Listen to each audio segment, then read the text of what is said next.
move on to our next distinguished panelist, and that's Dr. Sankalp Bhosale. He's the Director of Breeding, the division at IRRI.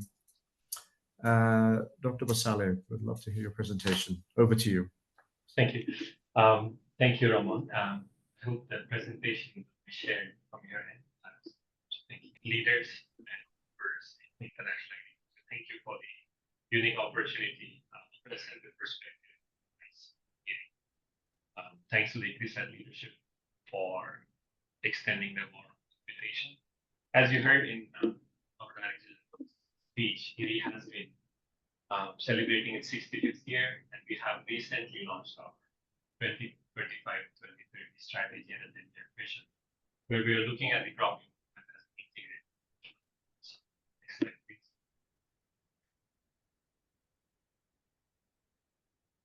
So some of the challenges, as we all heard, are familiar to us.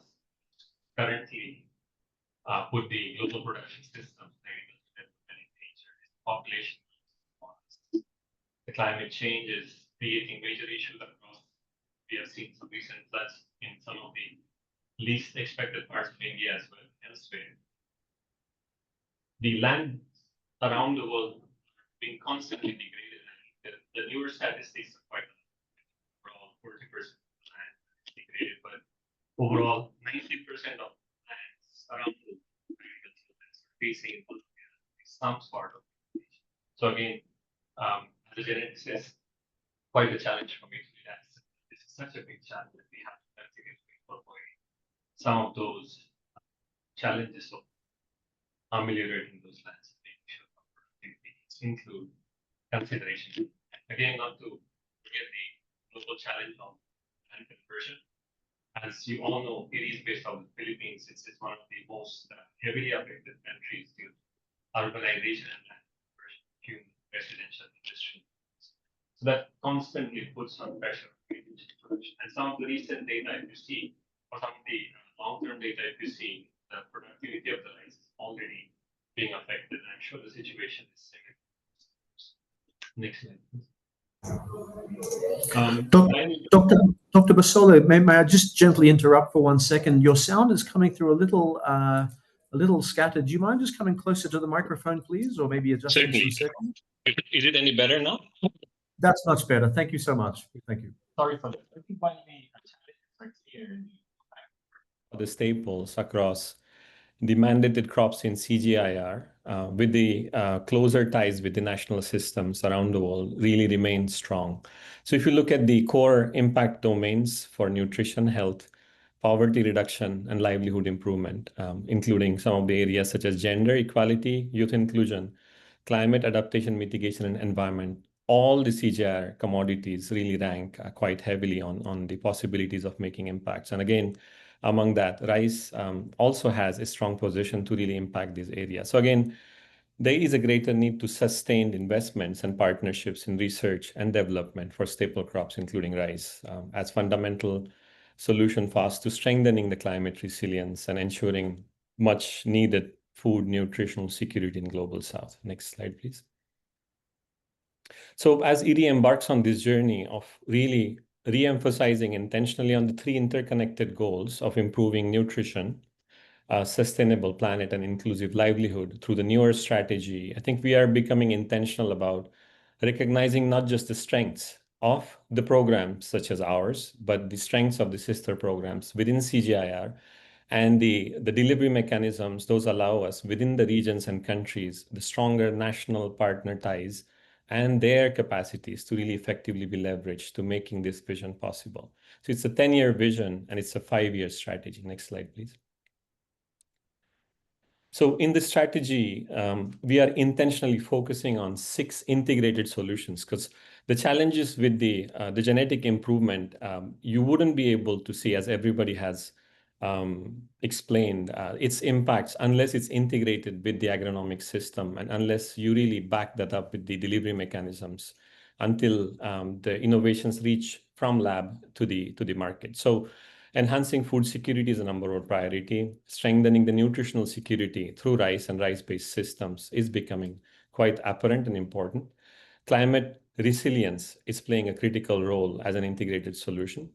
expanding market-driven supply, as some of the CGIAR programs have always faced a criticism of not being enough market-driven. So again, if we consider the market demands at the onset, I think the likelihood of the programs have really a higher chance of being successful, especially for the genetic improvement, as well as some of the solutions we see through rice and other staples to combating the non-communicable diseases also offer a unique opportunity. And some of our recent healthier rice innovations really help us to imagine that paradigm. Again, all of that, since the CGI system is not all equipped to deliver the innovations to the last mile, together with the public and private partnerships, is critical to be moved forward in accelerating the tech transfer. Next slide, please. So again, you have heard from Dr. Hugo Campos about the innovations in the breeding systems and how the breeder's equation can really catalyze some of our offering from the breeding programs across the CG centers. And what we are seeing as a commodity where some of these approaches, including data-driven breeding by design, genomic selection-based predictive breeding, multi-environment testing, and informing some of our most latest models to really reducing the breeding cycles from 8 years to less than 2 years, we have discovered that I think an end-to-end system, right from the market to harnessing the diversity within the gene banks, using those to really discover or using already discovered high-value haplotypes and QTLs, bringing them quickly into the elite backgrounds, and creating sort of gene interrogation factories would allow us to drive the population improvement. Because the challenge of the breeding programs is not necessarily discovering newer variation. It's the utilizing of existing knowledge, integrating it, and creating a system and testing that in the market segments where you have scalable opportunities working together with public and private sector. So again, we see an integrated approach, a rapid approach of improving the offerings within the CG system in collaboration with the national system without duplicating each other's efforts and ensuring that the capacity sharing happens, a progressive breeding efforts. And I think that that's something also that's missing in the system because there is no clear division of labor. I think oftentimes programs see other programs competing in this space. So I think if we can go away or get away with this sense a little bit and create a deeper sense of sharing and understanding of what's needed in the system, we would create a better system. And again, the innovations are not the key determinants in the process. Next slide, please. It's just the integration and collaboration. So again, we continue to focus on some of our core strengths in the breeding programs, some of the critical work on the submergence tolerance in rice. We're pushing our limits to creating submergence tolerance way beyond the existing tolerance in rice, which used to be 2 weeks. Now we're pushing it beyond 3 weeks. Similar stories exist as the salinity challenges for rice, coastal and inland come. We are pushing some of the genetics that is previously absent in rice to really tolerate some of the high levels of salinity stresses, and some of our existing germplasm do have these strengths. One such novel innovation is also looking at the DSR systems as the water, labor, and rice agriculture becomes less profitable. Direct seeded rice and the breeding program supporting that direct seeded rice system is being created. And we are currently working across Asia and East and Sub-Saharan Africa to mainstream some of our newer genetics, which has all the essential 8 to 9 key traits that ensures the survival of the plants under DSR conditions. So again, not taking the innovation on its own, but combining that with the genetic chassis that we can continue to push forward. Similar to what we have seen in milk revolution, in meat revolution, and poultry, we are making sure that the population improvement is really utilized for breaking those challenges with the yield. And also some of the excellent results we currently get on our drought-tolerant germplasm are also ready to be scaled. Next slide, please. Sorry, next slide, please.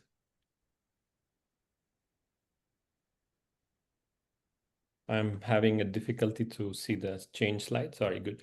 Also, some of the core work, as I mentioned earlier, on creating healthier options through rice, as low and ultra-low GI rice as solutions based on the global demands and challenges we see with overconsumption of rice are being tackled. So some of these innovations, which are cutting across all the breeding pipelines, will be quickly made available across the global south. And currently, as we speak, Philippines is among the countries which is really considering a massive massive plans around the low GI rice and high protein rice interventions. Next slide, please.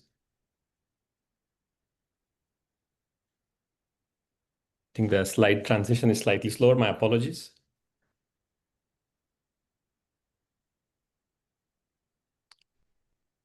I think the slide sharing has ended.